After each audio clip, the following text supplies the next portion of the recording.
Snoozecast, the podcast designed to help you fall asleep. Find us on snoozecast.com and follow us on Instagram @snoozecast to find behind-the-scenes content. If you enjoy our show, please write a review on the Apple Podcasts app. Please know that we read and appreciate every single one. This episode is dedicated to our dear listener, Kim, who gave us lots of ideas, and by Dreamy Butterflies. Tonight, we'll read selected poems from Emily Dickinson, starting with a collection about nature. Little known during her life, Dickinson has since been regarded as one of the most important figures in American poetry. Evidence suggests that Dickinson lived much of her life in isolation. Considered an eccentric by locals, she developed a penchant for white clothing and was known for her reluctance to even leave her bedroom. Dickinson never married, and most friendships between her and others depended entirely upon correspondence. Her poems were unique for her era. They contained short lines, typically lack titles, and often use slant rhyme as well as unconventional capitalization and punctuation. In early editions, including this one, Emily Dickinson's poems were edited by her friends, better to fit the conventions of the times. Thus, some of the uniqueness is best understood by viewing her direct handwriting on the page or by reading more recent editions.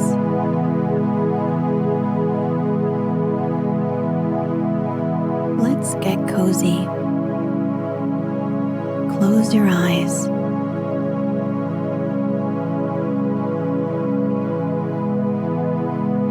Relax your body into the softness of your bed.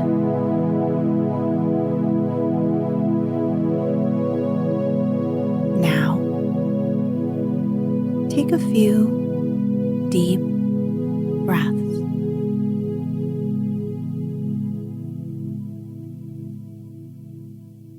Nature. 1. New feet within my garden go. New fingers stir the sod. A troubadour upon the elm betrays the solitude. New children play upon the green. New weary sleep below. And still the pensive spring returns. And still the punctual snow. 2. Mayflower. Pink, small, and punctual. Aromatic, low, covert in April, candid in May. Dear to the moss, known by the knoll, next to the robin, in every human soul. Bold little beauty, bedecked with thee, nature forswears antiquity. Why? The murmur of a bee, a witchcraft yieldeth me. If any ask me why, 'twere easier to die than tell. The red upon the hill taketh away my will. If anybody sneer, take care, for God is here. That's all. The breaking of the day addeth to my degree. If any ask me how, artist who drew me so must tell. 4. Perhaps you'd like to buy a flower, but I could never sell. If you would like to borrow until the daffodil unties her yellow bonnet beneath the village door, until the bees from clover rows their hock and sherry draw, why, I will lend until just then, but not an hour more.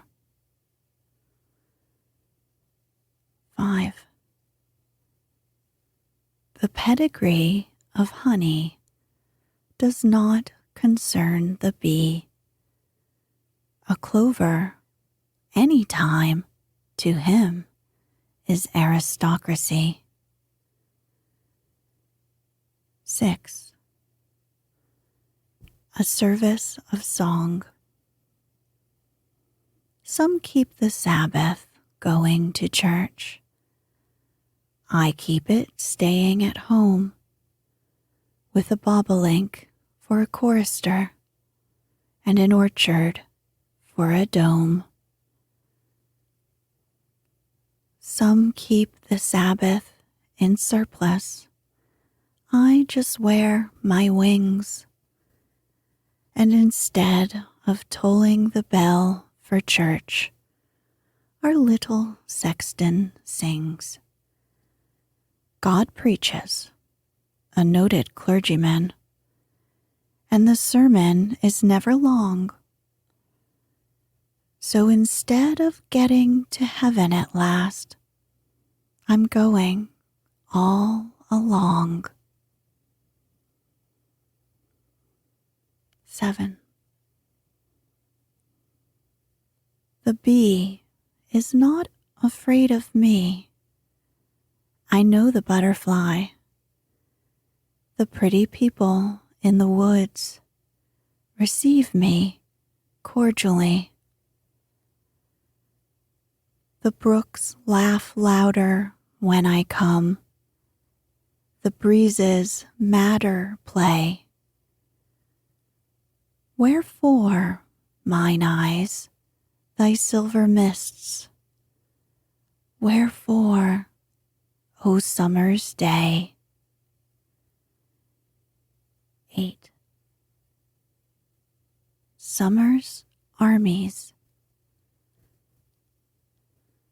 Some rainbow coming from the fair, some vision of the world, cashmere, I confidently see, or else a peacock's purple train, feather by feather, on the plain, fritters itself away. The dreamy butterflies bestir, lethargic pools resume their whir of last year's sundered tune. From some old fortress on the sun, baronial bees march one by one in murmuring platoon. The robins stand as thick today as flakes of snow stood yesterday on fence and roof and twig. The orchid binds her feather on for her old lover, Dawn the sun, revisiting the bog. Without commander, countless still, the regiment of wood and hill in bright detachment stand. Behold, whose multitudes are these?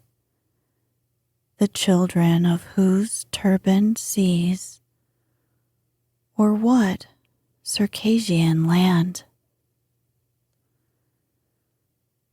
9. The grass. The grass so little has to do, a sphere of simple green, with only butterflies to brood and bees to entertain,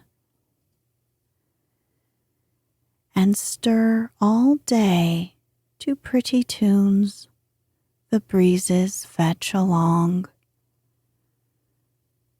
and hold the sunshine in its lap, and bow to everything, and thread the dews all night like pearls, and make itself so fine a duchess were too common for such unnoticing. And even when it dies, to pass in odors so divine as lowly spices gone to sleep, or amulets of pine. And then to dwell in sovereign barns and dream the days away. The grass so little has to do, I wish I were the hay. 10.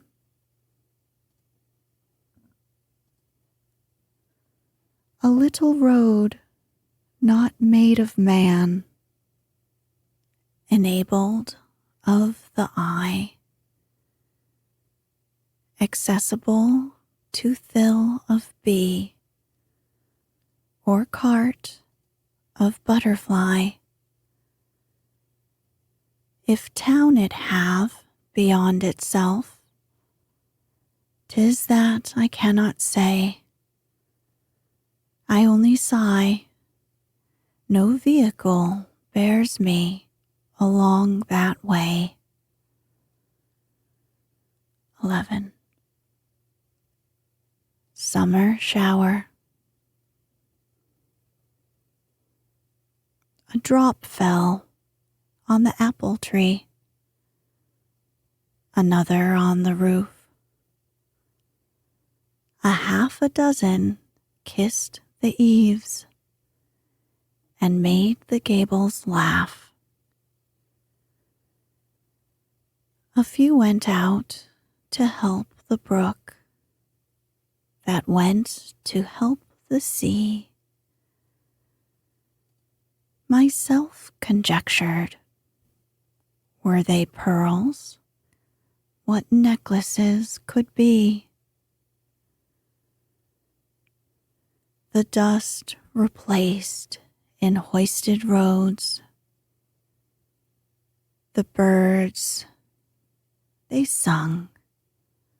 The sunshine threw his hat away. The orchard's spangles hung. The breezes brought dejected lutes and bathed them in the glee. The east put out a single flag and signed the fete away. 12. Psalm of the Day. A something in a summer's day,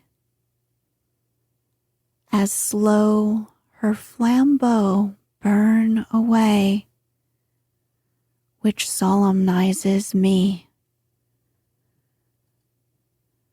A something in a summer's noon,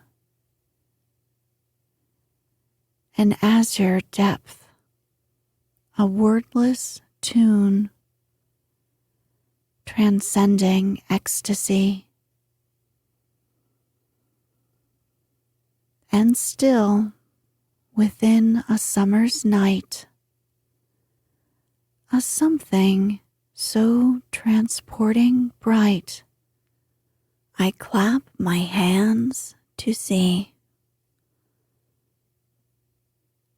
Then veil my too inspecting face, lest such a subtle, shimmering grace flutter too far from me. The wizard fingers never rest, the purple brook within the breast still chafes its narrow bed. Still rears the east her amber flag, guides still the sun along the crag, his caravan of red.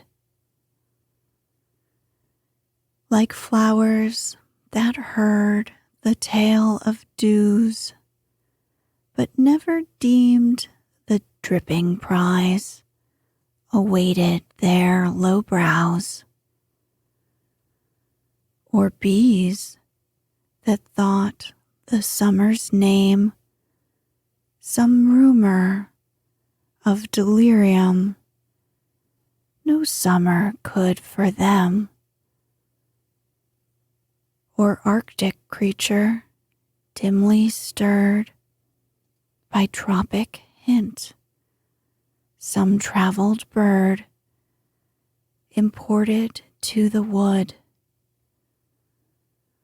or wind's bright signal to the ear, making that homely and severe, contented, known before.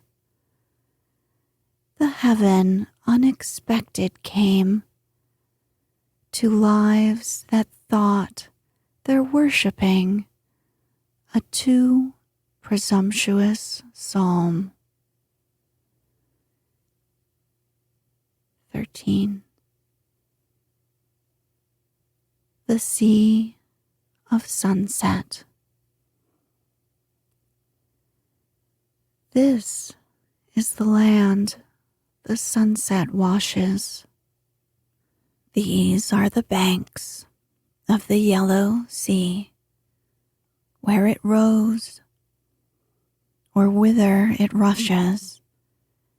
These are the western mystery. Night after night, her purple traffic strews the landing with opal bales. Merchantmen poise upon horizons, dip and vanish with fairy sails. 14. Purple clover. There is a flower that bees prefer and butterflies desire. To gain the purple democrat, the hummingbirds aspire. And whatsoever insect pass, a honey bears away, proportioned to his several dearth and her capacity. Her face is rounder than the moon, and ruddier than the gown of orchids in the pasture, or rhododendron worn. She doth not wait for June before the world is green. Her sturdy little countenance against the wind is seen, contending with the grass, near kinsman to herself, for privilege of sod and sun. Sweet litigants for life.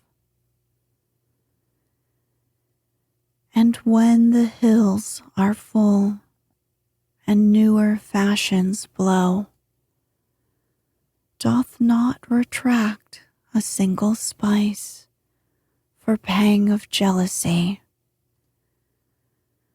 Her public is the noon, her providence the sun, her progress by the bee proclaimed in sovereign, swerveless tune. The bravest of the host, surrendering the last, nor even of defeat aware, when cancelled by the frost. 15. The bee. Like trains of cars on tracks of plush, I hear the level bee. Ajar across the flower goes, their velvet masonry withstands until the sweet assault their chivalry consumes, while he, victorious, tilts away to vanquish other blooms. His feet are shod with gauze, his helmet is of gold, his breast a single onyx with chrysoprase inlaid. His labor is a chant, his idleness a tune. Oh, for a bee's experience of clovers and of noon. 16. Presentiment is that long shadow on the lawn, indicative that suns go down. The notice to the startled grass that darkness is about to pass. 17. As children bid the guest good night, and then reluctant turn, my flowers raise their pretty lips, then put their nightgowns on. As children caper when they wake, merry that is the morn. My flowers from 100 cribs will peep and prance again. 18. Angels in the early morning may be seen the dews among, stooping, plucking, smiling, flying. Do the buds to them belong?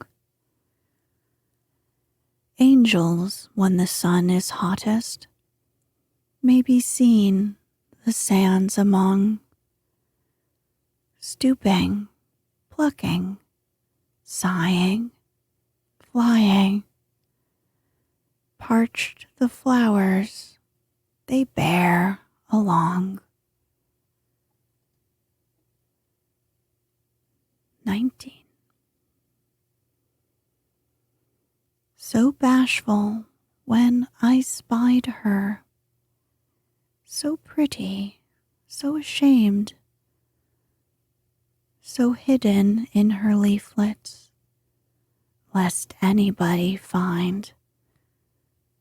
So breathless till I passed her, so helpless when I turned and bore her, struggling, blushing, her simple haunts beyond.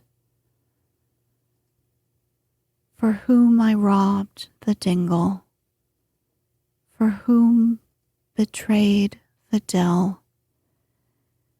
Many will doubtless ask me, but I shall never tell.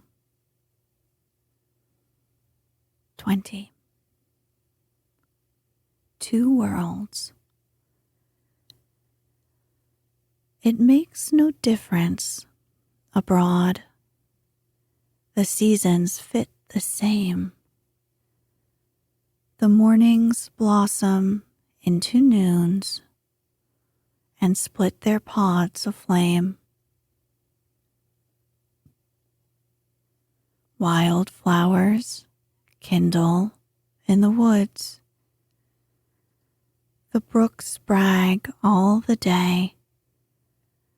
No blackbird baits his jargoning for passing cavalry. Auto da fe and judgment are nothing to the bee. His separation from his rose to him seems misery.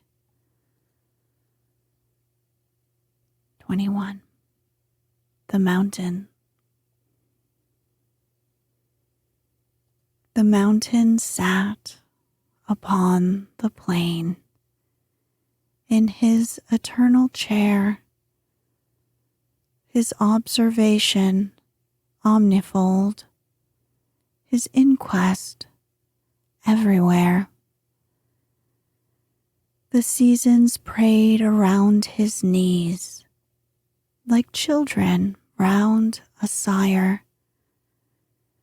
Grandfather of the days is he, of dawn the ancestor.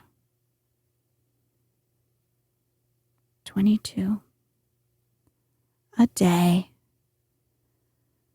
I'll tell you how the sun rose, a ribbon at a time. The steeples swam in amethyst. The news like squirrels ran.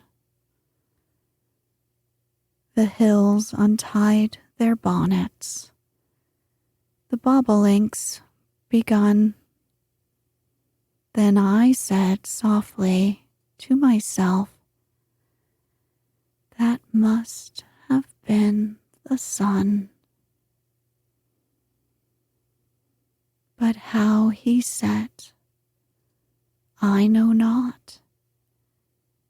There seemed a purple stile, which little yellow boys and girls were climbing all the while,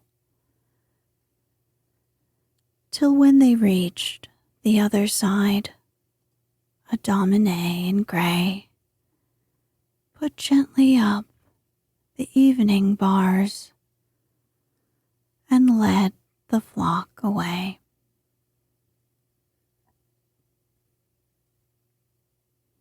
23.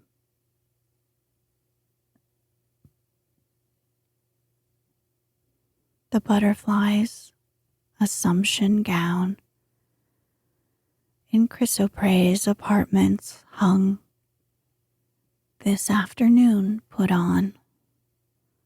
How condescending to descend and be of buttercups the friend in a New England town. 24. The wind. Of all the sounds dispatched abroad, there's not a charge to me like that old measure in the boughs, that phraseless melody. The wind does, working like a hand whose fingers brush the sky, then quiver down with tufts of tune, permitted gods and me. When winds go round and round in bands and thrum upon the door, and birds take places overhead to bear them orchestra, I crave him grace of summer boughs, if such an outcast be. He never heard that fleshless chant rise solemn in the tree, as if some caravan of sound on deserts in the sky had broken rank, then knit and passed in seamless company. 25.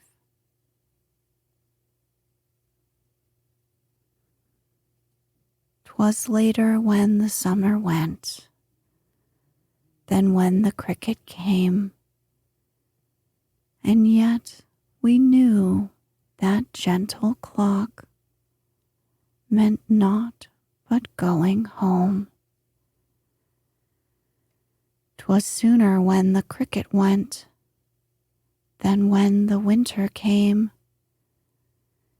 yet that pathetic pendulum keeps esoteric time. 27. These are the days when birds come back, a very few, a bird or two, to take a backward look. These are the days when skies put on the old, old sophistries of June, a blue and gold mistake. O fraud that cannot cheat the bee, almost thy plausibility induces my belief, till ranks of seeds their witness bear, and softly through the altered air hurries a timid leaf. O sacrament of summer days, O last communion in the haze, permit a child to join, thy sacred emblems to partake, thy consecrated bread to break, taste thine immortal wine. 28. Autumn. The morns are meeker than they were. The nuts are getting brown. The berry's cheek is plumper. The rose is out of town. The maple wears a happy scarf. The field a scarlet gown. Lest I should be old-fashioned, I'll put a trinket on. 29. Beclouded. The sky is low. The clouds are mean. A traveling flake of snow across a barn or through a rut, debates if it will go. A narrow wind complains all day how someone treated him. Nature, like us, is sometimes caught without her diadem. 30. The hemlock. I think the hemlock likes to stand upon a marge of snow. It suits his own austerity and satisfies an awe that men must slake in wilderness or in the desert cloy. An instinct for the hoar, the bald, Lapland's necessity. The hemlock's nature thrives on cold, the gnash of northern winds is sweetest nutriment to him, his best Norwegian wines. To satin races he is not. 31.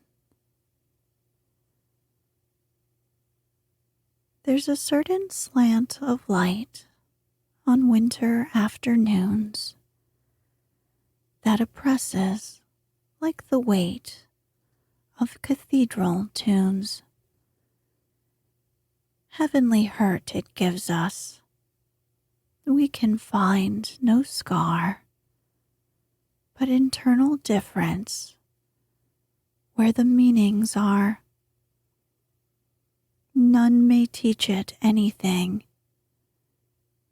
'Tis the seal, despair, an imperial affliction sent us of the air. When it comes, the landscape listens. Shadows hold their breath. In a library, a precious, mouldering pleasure 'tis to meet an antique book in just the dress his century wore, a privilege, I think.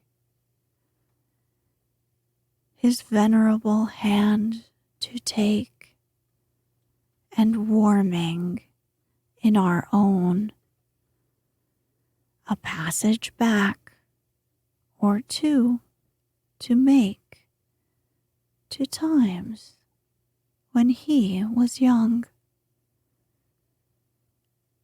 His quaint opinions to inspect, his knowledge to unfold, on what concerns our mutual mind, the literature of old.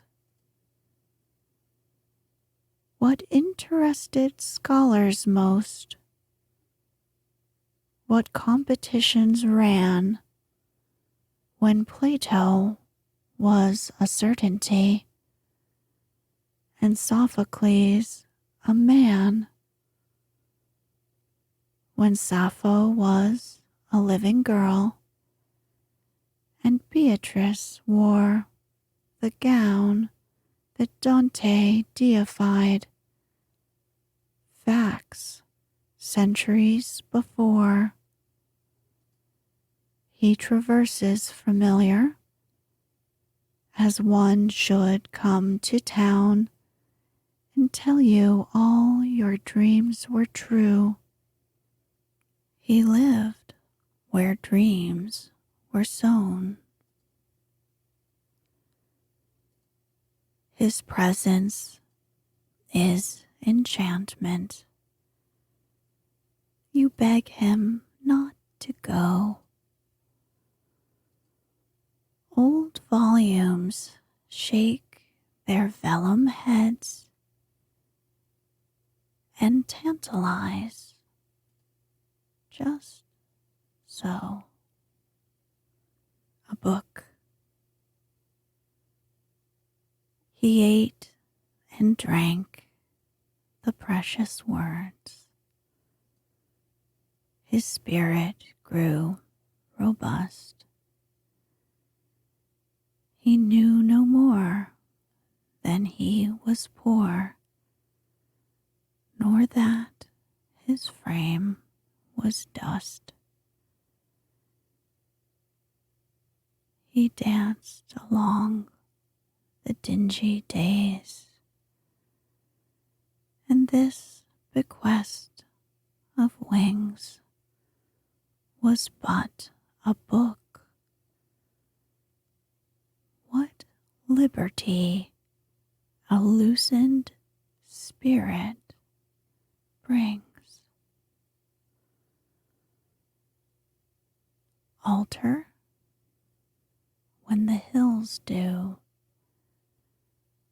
falter when the sun question if his glory be the perfect one. I hide myself within my flower, that wearing on your breast, you, unsuspecting, wear me too, and angels know the rest. Have you got a brook in your little heart where bashful flowers blow and blushing birds go down to drink, and shadows tremble so, and nobody knows, so still it flows, that any brook is there, and yet your little draught of life is daily drunken there.